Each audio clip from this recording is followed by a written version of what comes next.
Hi, my name is Sal Polichetti. I'm 63 years old, and so far this has really been an incredible life. I was at the original Woodstock. 2 years later, was drafted into the armed forces. I was a school teacher in the 70s. I worked on Wall Street in the 80s. 5 years ago, I retired after 20-odd years working for the phone company. All that time, I've been playing in rock bands, and still do. Done a lot of local theater, which I still do. But the most amazing thing happened to me 6 years ago.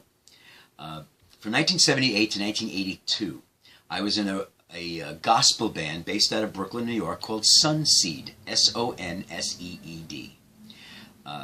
In early 1982, we were on a local television show where we performed a song that I wrote called Jesus is a Friend of Mine. It had kind of cute little words, and it had an up-tempo ska feel. That's that up-tempo reggae feel, which is very different at the time. 6 months later, the group broke up.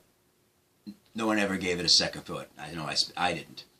6 years ago, a friend of mine called me and said, "You're not going to believe this. I could swear I just saw you on YouTube.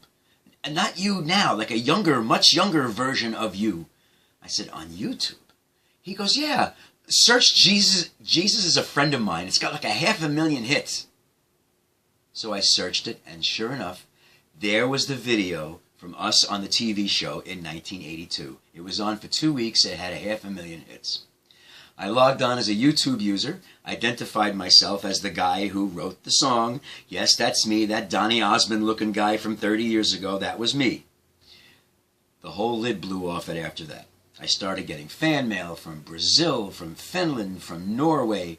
I did telephone interviews with radio stations in England and Sydney, Australia.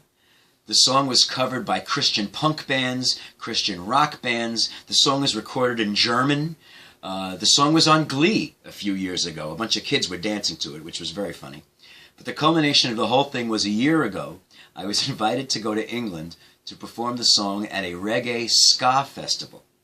And I went figuring nobody would know who I was. But not only did all the bands know who I was, most of the crowd knew who I was. For 4 days, I didn't pay for a meal. I didn't pay for a drink. They treated me like, "Oh my God, you're the guy from America." I was like a rock god for like 4 days. It was the most amazing thing that's ever happened to me.